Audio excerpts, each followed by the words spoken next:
Bonjour tout le monde et bienvenue dans une nouvelle rencontre.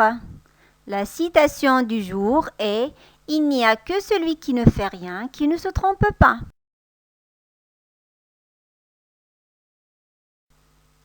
La leçon d'aujourd'hui est dédiée au niveau de la deuxième année du cycle secondaire collégial. C'est une activité de l'oral. Le titre de la leçon est « Jouer une scène ». C'est dans le manuel de l'élève, le français au collège, à la page 139-140. L'objectif de la leçon est jouer une scène de péripéties.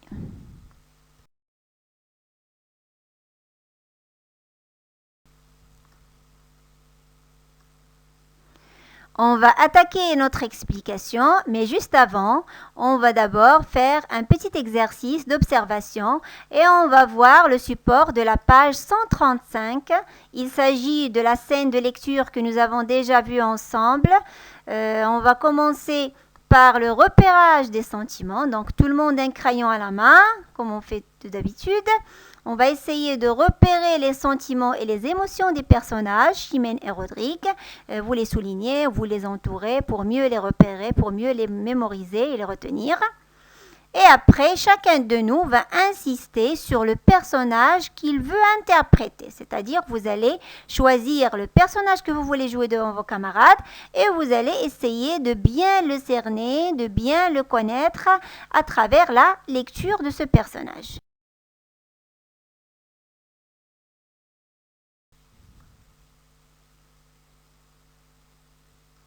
Bien, donc maintenant on va essayer de découvrir les démarches à suivre pour bien jouer la scène. Vous avez lu le texte de la page 135, vous avez souligné les sentiments et les émotions de votre personnage préféré, celui que vous voulez jouer. Maintenant on va essayer de découvrir ensemble les démarches à suivre pour bien jouer une scène devant un public. Premier point important.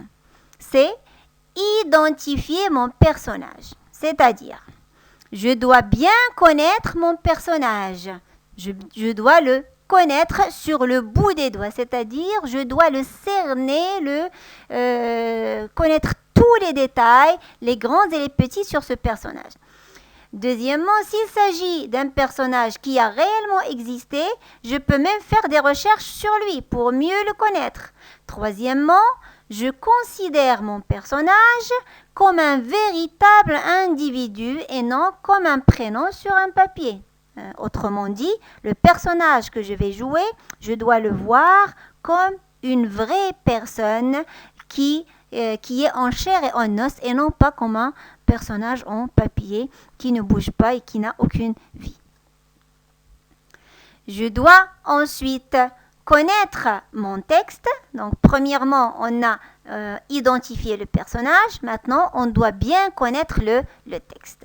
Pour mieux le connaître, ou bien pour bien le connaître, je dois, si vous voulez, le relire chaque soir avant de dormir. C'est une astuce très intéressante et aussi très facile. Chaque soir avant de dormir, je prends mon texte, j'essaie de le lire et j'essaie de l'apprendre. Ensuite, je peux même le pratiquer, le répéter avec un camarade ou avec un proche. Essayer de faire des répétitions de temps à autre pour mieux le maîtriser. Et aussi, je peux répéter mon texte ou mon rôle de la même manière. Lorsque je répète le texte de la même manière, je le mémorise mieux.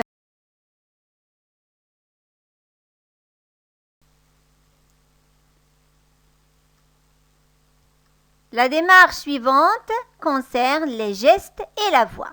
Je dois travailler mes gestes et ma voix. De quelle manière ? De la manière suivante. Je dois associer gestes et paroles pour mieux jouer mon rôle ou bien ma scène. Comment est-ce qu'on peut comprendre cela ?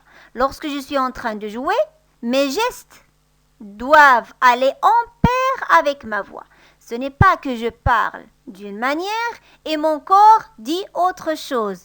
Mon corps et mes gestes reflètent ma voix reflète mon corps. Donc il doit y avoir une certaine harmonie entre les deux.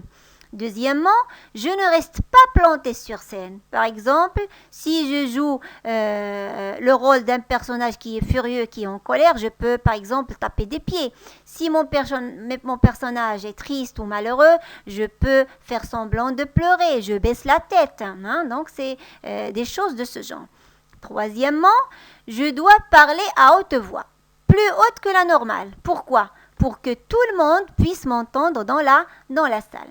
Ensuite, je ne parle pas trop vite. Pourquoi?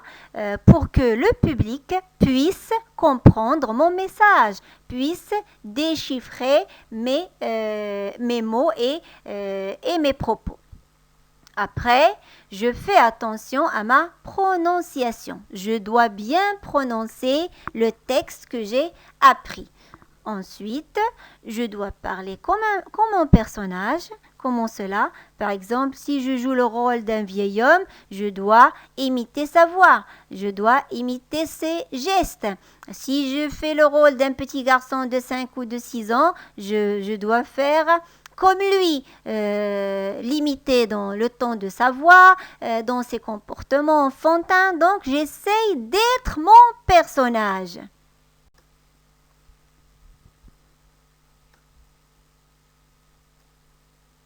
Maintenant, la démarche suivante, c'est bien se positionner, c'est-à-dire se placer convenablement et correctement sur scène. Comment cela? On va l'expliquer. Je dois me positionner dans l'espace et trouver la lumière. Je ne dois pas, lorsque c'est mon tour de parler ou c'est mon tour de jouer, je dois retrouver la lumière. Donc, je ne me place pas dans un coin où le public ne peut pas me voir. Deuxièmement, quand je parle, je me tourne légèrement face au public. C'est ce qu'on appelle la position un quart. Jamais je ne suis le dos au public.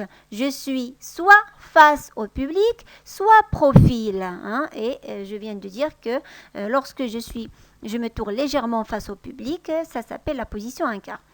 Je dois aussi me déplacer convenablement sur scène en utilisant le décor de la scène. C'est-à-dire, je me sers du décor. Le décor qui est sur scène, il n'est pas là de façon arbitraire, il n'est pas pour rien, il n'est pas là pour rien, il n'est pas placé pour être placé simplement, mais il est placé pour me servir, pour servir mon jeu, pour servir ma pièce ou ma scène. À savoir également, et ça c'est très important, il faut se débarrasser de son trac, c'est-à-dire la peur que nous avons avant de commencer une scène ou avant de commencer le jeu. Comment je me débarrasse de mon trac? C'est tout simplement avec la respiration. Je respire à fond. Il y a aussi un autre point très très important et qui arrive à tous les acteurs, à tous les comédiens, c'est le fait d'oublier une réplique ou une ligne, un mot, une phrase. Si jamais cela vous arrive, ne le montrez pas et gardez votre sang-froid. Pourquoi? Parce que personne d'autre ne le sait sauf vos amis sur scène. Est-ce que le public sait que vous avez oublié un mot? Eh bien non. Est-ce que le public sait que vous avez oublié une phrase ou une réplique? Il ne le sait pas. Vous êtes le seul à le savoir, donc vous pouvez vous débrouiller intelligemment sans que le public s'en rende compte. Résumons ensemble. Donc, à la fin, on va faire une petite récapitulation pour bien cerner les démarches à suivre pour bien jouer une scène. Premièrement, on a dit, j'identifie mon personnage, mieux le connaître. Deuxièmement, j'apprends bien mon texte, l'apprendre par cœur. Troisièmement, je travaille bien mes gestes. Ils doivent aller en pair avec ma parole ou mes paroles. Après, je parle très fort pour que le public puisse m'entendre. Je prononce bien pour ne pas donner une ambiguïté de sens. Et je me positionne bien.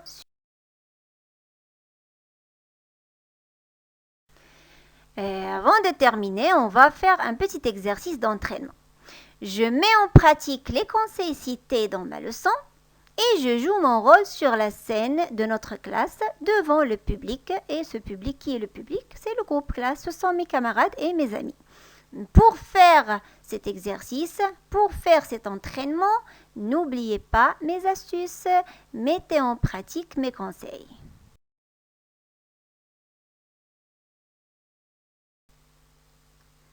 Notre leçon est terminée. À la prochaine!